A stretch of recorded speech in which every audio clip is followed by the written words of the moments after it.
Good afternoon. Thank you very much. Today, I'm here to tell you that the Western world is in danger. And it is endangered because those who are supposed to have to defend the values of the West are co-opted by a vision of the world that inexorably leads to socialism and thereby to poverty.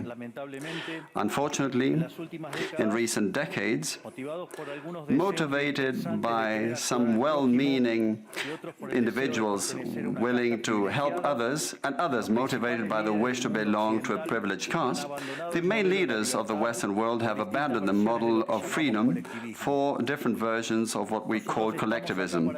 We're here to tell you that collectivist experiments are never the solution to the problems that afflict the citizens of the world. Rather, they are the root cause. Do believe me, no one better placed than us, Argentines, to testify to these 2 points.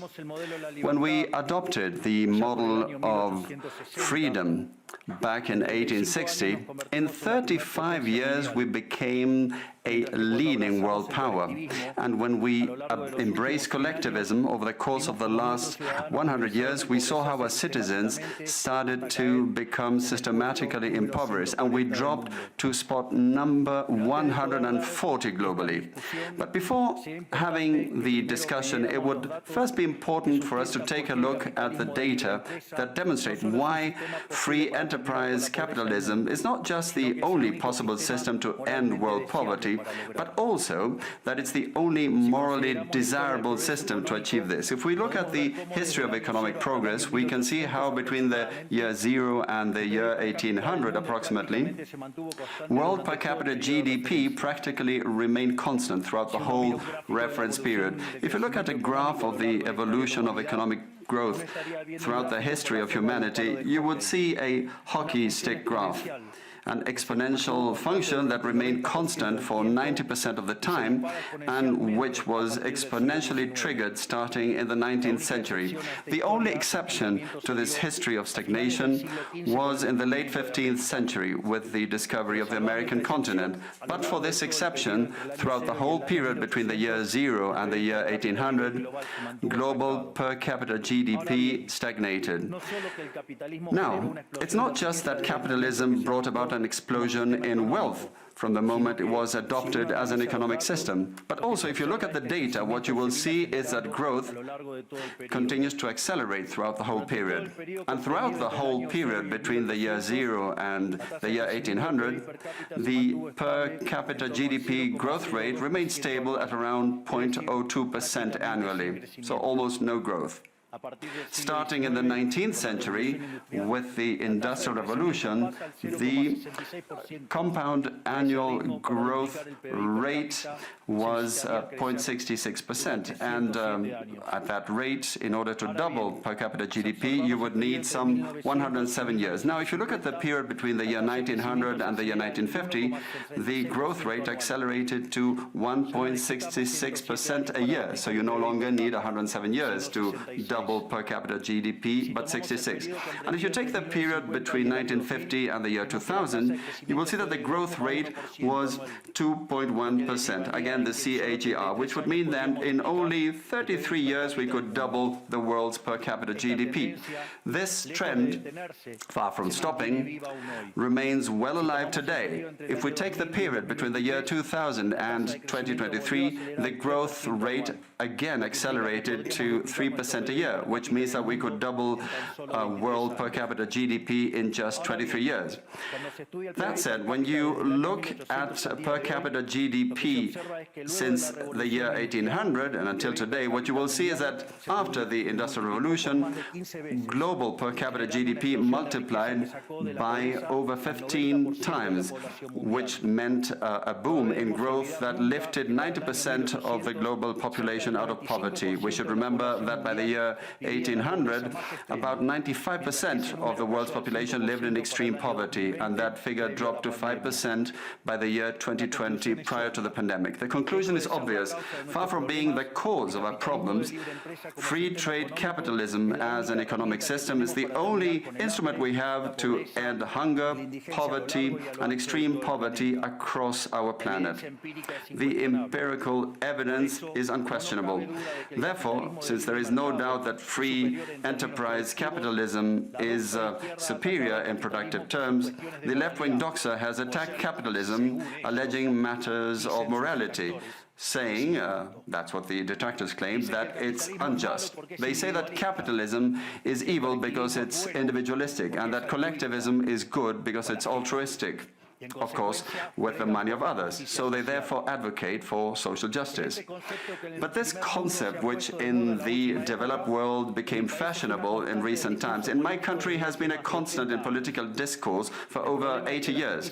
The problem is that social justice is not just, and it doesn't contribute either to the general well-being. Quite on the contrary, it's an intrinsically unfair idea because it's violent. It's unjust because the state is financed through tax, and taxes are collected coercively. Or can any one of us say that they voluntarily pay taxes? Which means that the state is financed through coercion, and that the higher the tax burden, the higher the coercion, and the lower the freedom.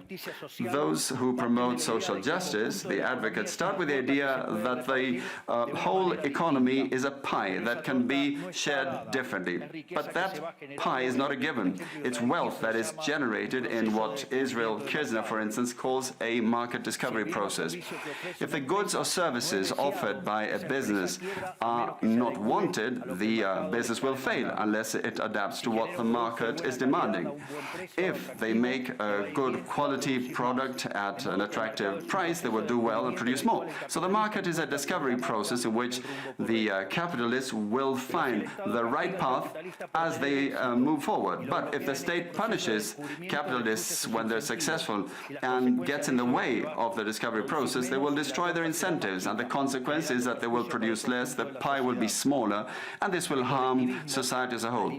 Collectivism, by inhibiting these discovery processes and hindering the appropriation of discoveries, ends up binding the hands of entrepreneurs and prevents them from offering better goods and services at a better price. So how come that academia, international organizations, economic theory and politics demonize an economic system that has not only lifted out of extreme poverty 90% of the world's population, but has continued to do this faster and faster, and this is morally superior and just. Thanks to free trade capitalism, it is to be seen that the world is now living its best moment. Never in all of mankind's or humanity's history has there been a time of more prosperity than today. This is true for all. The world of today has more freedom, is rich, is more peaceful and prosperous.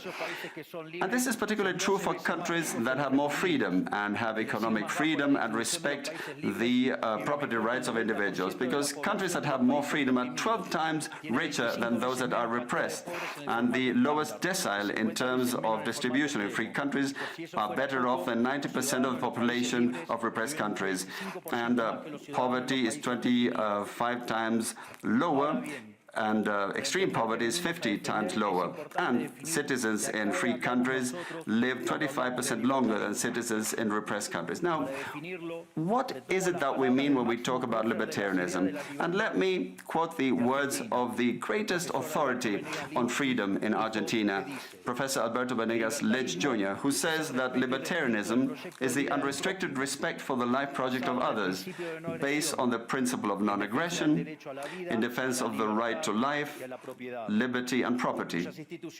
Its fundamental institutions being private property, markets free from state intervention, free competition, the division of labor, and social cooperation, as part of which success is achieved only by serving others with goods of better quality or at a better price. In other words, capitalists Successful business people are social benefactors who, far from appropriating the wealth of others, contribute to the general well-being.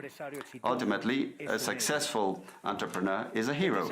And this is the model that we are advocating for the Argentina of the future, a model based on the fundamental principles of libertarianism, the defense of life, of freedom, and of property.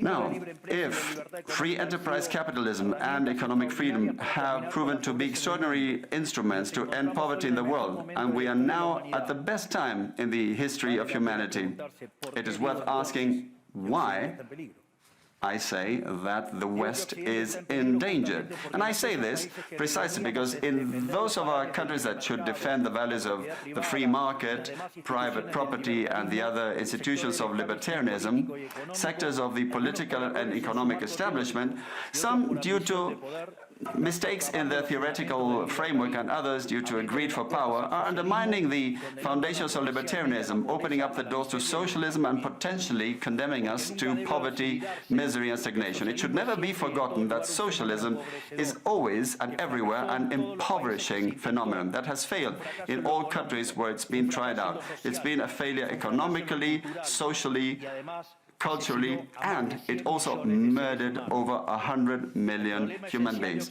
The essential problem in the West today is not just that we need to come to grips with those who, even after the fall of the Berlin Wall and the overwhelming empirical evidence, continue to advocate for impoverishing socialism. But there's also our own leaders, thinkers, and academics who, relying on a misguided theoretical framework, undermine the fundamentals of the system that has given us the greatest expansion of wealth and prosperity in our history. The theoretical framework to which I refer is that of neoclassical economic theory, which designs a set of instruments that unwillingly, or without meaning to, ends up serving the intervention by the state, socialism, and social degradation. The problem with neoclassicals is that the model they fell in love with does not map reality, so they put down their mistakes to supposed market failures rather than reviewing the premises of the model. On the pretext of a supposed market failure, regulations are introduced which only create distortions in the price system, prevent economic calculus, and therefore also prevent saving, investment, and growth. This problem lies mainly in the fact that not even supposedly libertarian economists understand what the market is, because if they did understand, it would quickly be seen that it's impossible for there to be something along the lines of market failures. The market is not a mere graph describing a curve of supply and demand. The market is a mechanism for social cooperation where you voluntarily exchange ownership rights. Therefore, based on this definition, talking about a market failure is an oxymoron. There are no market failures. If transactions are voluntary, the only context in which there can be a market failure is if there is coercion. And the only one that is able to coerce generally is the state, which holds a monopoly on violence. Consequently, if someone considers that there is a market failure, I would suggest that they check to see if the state intervention involved. And if they find that that's not the case, I would suggest that they check again, because obviously there's a mistake. Market failures do not exist.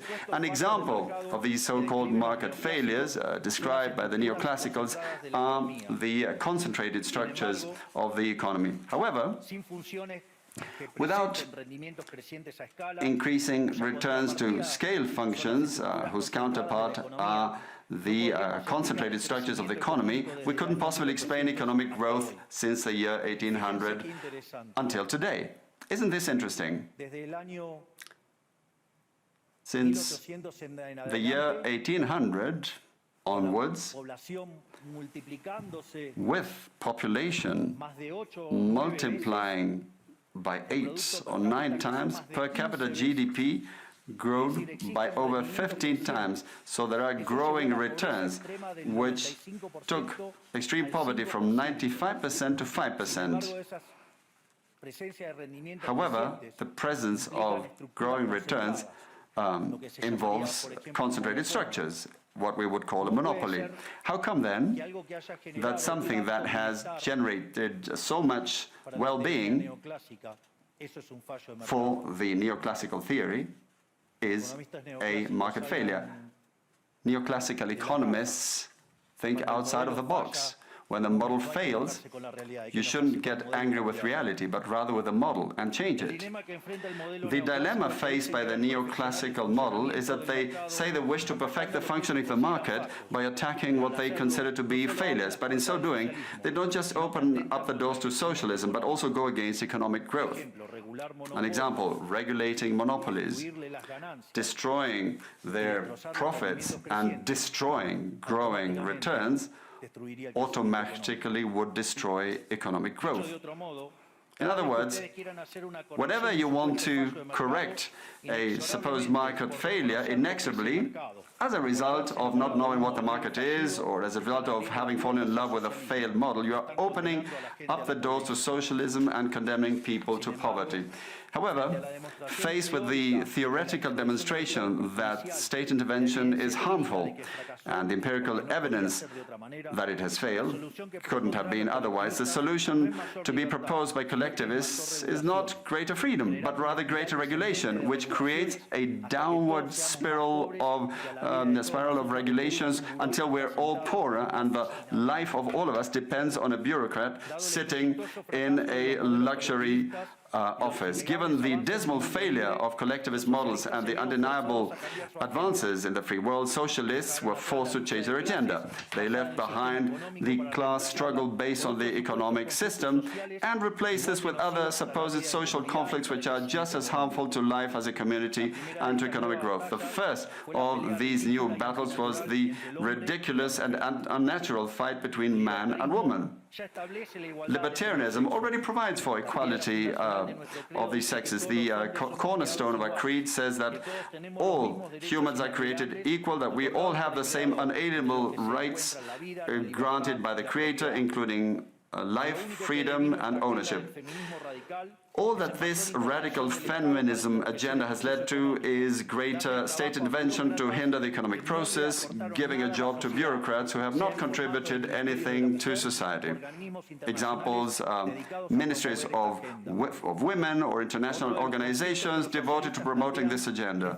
Another conflict presented by socialists is that of humans against nature, claiming that we human beings damage the planet, which should be protected at all costs, even going as far as advocating for population control mechanisms or the bloody abortion agenda. Unfortunately, these harmful ideas have taken a strong hold in our society. Neo-Marxists have managed to co-opt the common sense of the Western world, and this they have achieved by appropriating the media, culture, universities, and also international organizations. The latter case is the most serious one, probably, because these are institutions that have enormous influence on political and economic decisions of the countries that make up the multilateral organizations. Fortunately, there's more and more of us who are daring to make our voices heard, because we see that if we don't truly and decisively fight against these ideas, the only possible fate is for us to have increasing levels of state regulation, socialism, poverty, and less freedom, and therefore will be having worse standards of living. The West has unfortunately already started to go along this path. I know to many it may sound ridiculous to suggest that the West has turned to socialism, but it's only ridiculous if you only limit yourself to the traditional economic definition of socialism, which says that it's an economic system where the state owns the means of production. This definition, in my view, should be updated in the light of current circumstances. Today, states don't need to directly control the means of production to control every aspect of the lives of individuals. With tools such as printing money, debt, subsidies, controlling the interest rate, price controls, and regulations to correct the so-called market failures, they can control the lives and fates of millions of individuals. This is how we come to the point where, by using different names or guises, a good deal of the generally accepted political offers in most Western countries are collectivist variants, whether they proclaim to be openly communists, fascists, Nazis, socialists, social democrats, national socialists, Democrat Christians, Christian Democrats, neo-Keynesians, progressive, populist, nationalists, or globalists. At bottom, there are no major differences. They all say that the state should steer all aspects of the lives of individuals. They all defend a model contrary to that one which led humanity to the most spectacular progress in its history. We have come here today to invite the rest of the countries in the Western world to get back on the path of prosperity, economic freedom, limited government, and unlimited respect for private property are essential elements for economic growth. And the impoverishment produced by collectivism is no fantasy, nor is it an inescapable fate. But it's a reality that we Argentines know very well. We have lived through this, we have been through this, because as I said earlier, ever since we decided to abandon the model of freedom that had made us rich, we have been caught up in a downward spiral, as part of which we are poorer and poorer day by day. So this is something we have lived through, and we are here to warn you about what can happen if the countries in the Western world that became rich through the model of freedom stay on this path of servitude. The case of Argentina is an empirical demonstration that no matter how rich you may be, or how much you may have in terms of natural resources, or how skilled your population may be, or educated, or how many bars of gold you may have in the central bank, if measures are adopted that hinder the free functioning of markets, free competition, free price systems, if you hinder trade, if you attack private property, the only possible fate is poverty. Therefore, in concluding, I would like to leave a message for all business people here and for those who are not here in person but are following from around the world. Do not be intimidated either by the political class or by parasites who live off the state. Do not surrender to a political class that only wants to stay in power and retain its privileges. You are social benefactors, you're heroes, you're the creators of the most extraordinary period of prosperity we've ever seen. Let no one tell you that your ambition is immoral. If you make money, it's because you offer a better product at a better price, thereby contributing to general well-being. Do not surrender to the advance of the state. The state is not the solution. The state is the problem itself. You are the true protagonists of this story. And rest assured that as from today, Argentina is your staunch, unconditional ally. Thank you very much, and long live freedom. Damn it.